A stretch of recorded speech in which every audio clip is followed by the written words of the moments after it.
మదం ఎక్కింది, మదం దించాలి, అది మెగా ఫ్యాన్స్ దించాలి అని నా కోరిక. ఓకే సరే, ఎస్ మునీర్ గారు మాట్లాడండి, ఏదో చెప్పాలనుకుంటున్నారు కదా. అసలు అల్లు అర్జున్ అనే అతను ఎవరండి? అసలు చిరంజీవి గారు లేకపోతే అల్లు అర్జున్ ఎక్కడండి అసలు? హలో, యా మాట్లాడండి, వింటున్నాం. ఇప్పుడు చిరంజీవి గారు అనేది లేకపోతే, చిరంజీవి గారు వేసిన ప్లాట్ఫామ్ లేకపోతే అసలు అల్లు అర్జున్ ఎవరు? గంగోత్రి సినిమా అప్పుడు అల్లు అర్జున్ ఇప్పుడు మేడం చెప్పండి. ఇప్పుడు పాన్ ఇండియా లెవెల్లో హీరోగా ఉన్నాడు. ఇప్పుడు అల్లు అర్జున్ ఎవరు అని మీరు క్వశ్చన్ చేస్తున్నారు, కానీ అందరికీ తెలుసు కదా ఆయన ఎవరో. అదే మేడం, ఇప్పుడు చిరంజీవి గారు లేకపోతే అల్లు అర్జున్ ఎక్కడి నుంచి వచ్చాడు అసలు? ఇప్పుడు సరే, అల్లు అర్జున్ ఫ్యాన్స్ ఏమంటున్నారంటే అల్లు రామలింగయ్య లేకపోతే చిరంజీవి కూడా లేరు కదా అంటున్నారు. కరెక్ట్ గా అడిగారు. చిరంజీవి గారు ఎప్పుడైతే సినీ ఫీల్డ్ లోకి వచ్చి డెవలప్మెంట్ అవుతుంటే అప్పుడు అల్లు రామలింగయ్య గారు అల్లుడిని చేసుకోవాలనే ఆలోచనతో వచ్చారు తప్ప చిరంజీవి గారు ఏదో లోతులో ఉండి ఫీల్డ్ లో లేకపోతే ఏదో హీరోగా పైకి తెచ్చారనేది లేదు కదా.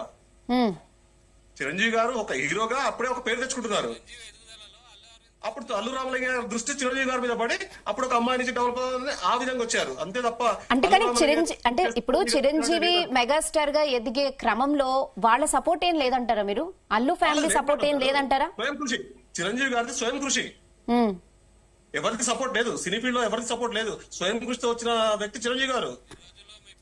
అంతేగాని చిరంజీవి గారిని పట్టుకొని ఇంకా అల్లు అరవింద్ గారు పైకి వచ్చారు. అల్లు అరవింద్ గారు ప్రజారాజ్యం పార్టీ పెట్టినప్పుడు అప్పుడు అదే ఇప్పటి వరకు మెగా ఫ్యాన్సే అన్నారు, బాబా బామర్దులు అంటే ఇట్లా ఉండాలి, ఒకరికొకరు సపోర్ట్ చేయాలి. ఇప్పుడు మళ్ళీ నెగటివ్ అంటున్నారు. అదొకప్పుడు. దాని తర్వాత ప్రజారాజ్యం పెట్టిన తర్వాత అల్లు అరవింద్ గారు పార్టీని ఎంత ఇచ్చేశారో, దాని తర్వాత పవన్ కళ్యాణ్ గారు దూరం అవటం, మళ్ళీ ఆ కుటుంబం మెగా కుటుంబం కలవటం, మళ్ళీ ఇప్పుడు ఈ కొడుకు ఒక చిచ్చు పెట్టడం. ఇక ఇది వాళ్ళు తండ్రి కొడుకులు చిచ్చు పెట్టడమే తప్ప ఫ్యాన్స్ మధ్యలో కుటుంబం మధ్యలో వేరే ఏం లేదు మేడం అసలు. కానీ ఇప్పుడు మీరు మెగా ఫ్యామిలీ నుంచి చూసుకుంటే ఎవ్వరు కూడా ఈ మూవీ గురించి నెగటివ్ గా అయితే ఎవరు మాట్లాడట్లేదు. నాట్ ఈవెన్ అల్లు అర్జున్ కూడా పవన్ కళ్యాణ్ గురించి కానీ ఎవ్వరి గురించి ఆయన మాట్లాడట్లేదు. ఒక్క మాట వారి నోటి నుంచి వచ్చిందంటే అగ్నిగుండం లాగా మారిపోద్ది తెలంగాణ ఆంధ్ర. ఇంకా వాళ్ళ నోటి నుంచి రాలేదు కాబట్టి ఆ మాత్రం ఉంది. ఫ్యాన్స్ అనేది జీర్ణించుకోలేకపోతున్నారు ఇప్పుడు అల్లు అర్జున్ చేసిన పనికి. ప్రచారం చేయటం, కొంతమంది ఏమో వాళ్ళు ఒక ఫ్యామిలీనే ఫైనల్లీ వాళ్ళు ఎప్పుడు ఒకటే అవుతారని వేరే ఫ్యాన్స్ అంటున్నారు. మేడం ఫ్యాన్స్ చూసి ఎవరైనా హీరో అవుతారా మేడం? ఎవరన్నా ఫ్యాన్స్ చూసి హీరో అవుదాం అనుకున్నా అన్నాడు అల్లు అర్జున్. అసలు హీరో అంటే హీరో అయిన తర్వాతనే కదా ఫ్యాన్స్ అయ్యేది. సో ఇప్పుడు మీరు బాయ్కట్ ని సమర్థిస్తున్నారా? పుష్ప 2 మూవీ మీద బాయ్కట్. అసలు పుష్ప 2 బైకాట్ చేయాలి మేడం, కంప్లీట్ బ్యాన్ చేసేయాలి తెలంగాణ ఆంధ్ర కూడా. మరి గవర్నమెంట్స్ సపోర్ట్ చేస్తున్నాయి, అసలు రీజన్ ఏంటి, ఎందుకు బాయ్కట్ చేయాలి? ఇప్పుడు పుష్ప 2 అంటే అల్లు అర్జున్ ఒకలే కాదు కదండి, అందులో వేల మంది పనిచేశారు, వాళ్ళ లైఫ్స్ కూడా ఉన్నాయి, ప్రొడ్యూసర్స్ ఇంకా అందరూ ఎంతో మంది యాక్టర్స్ ఉన్నారు, ఓన్లీ అల్లు అర్జునే కాదు కదా. ఒక పాయింట్ కోసం కొంచెం ఆలోచన జరుగుతుంది మేడం. ఇప్పటికైనా అల్లు అర్జున్ బుద్ధి తెచ్చుకొని చిరంజీవి గారికి క్షమాపణ చెప్పాలని చెప్పండి, పవన్ కళ్యాణ్ కి చెప్పమని చెప్పండి క్షమాపణ.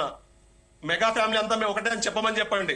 మెగా ఫ్యామిలీ లేకపోతే ఇప్పుడు మీ మెగా ఫ్యాన్స్ డిమాండ్ ఏంటైతే అల్లు అర్జున్ కి? అల్లు అర్జున్ చిరంజీవి గారికి క్షమాపణ చెప్పాలి మేడం ఎప్పుడైనా కానీ. ఇప్పుడు ఈ సినిమానే కాదు, దేనికంటే ఆయన ఏం తప్పు చేశారు? పోయి ప్రచారం చేయడం తప్పుగా మేడం అది. ఓకే, జగన్ పార్టీ కోసం ప్రచారం చేయడం అల్లు అర్జున్ తప్పు, చాలా తప్పు అది. మెగా ఫ్యాన్స్ లేకపోతే అసలు అల్లు అర్జున్ లేడు. ఇప్పుడు ఆయన ఒక ఫ్రెండ్ గా వెళ్ళానని క్లియర్ గా అప్పుడే చెప్పారు. సొంత అన్నదమ్ములే ఒక పార్టీలో ఉండట్లేదు, మనం చూస్తున్నాం కదా. సో ఒక పాలిటిక్స్ వేరు, మూవీ వేరు కాదంటారా? అది వేరు మేడం, అది వేరు. Okay, accept చేయరంటారు.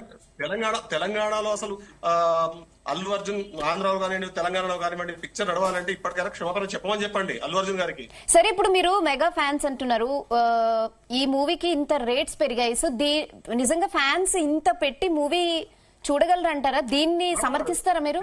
చిరంజీవి గారి కుటుంబం నుంచి ఏ సినిమా వచ్చినా అది ఏ రేటు పెరిగినా చూసే ఫస్ట్ బెనిఫిట్ షో టికెట్స్ మొత్తం బుక్ చేసుకునే కెపాసిటీ ఒక ఓన్లీ చిరంజీవి ఫ్యాన్స్ కే ఉంది మేడం. అది అంటే చిరంజీవి మూవీకి పెరిగినా పర్వాలేదు, ఇంత రేట్స్ నో ప్రాబ్లం అంటారు.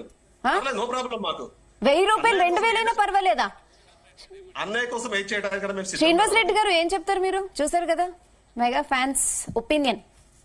కేతిరెడ్డి గారు రేట్స్ పెరిగినా పర్వాలేదట, ఇక్కడ వేరే ఇష్యూ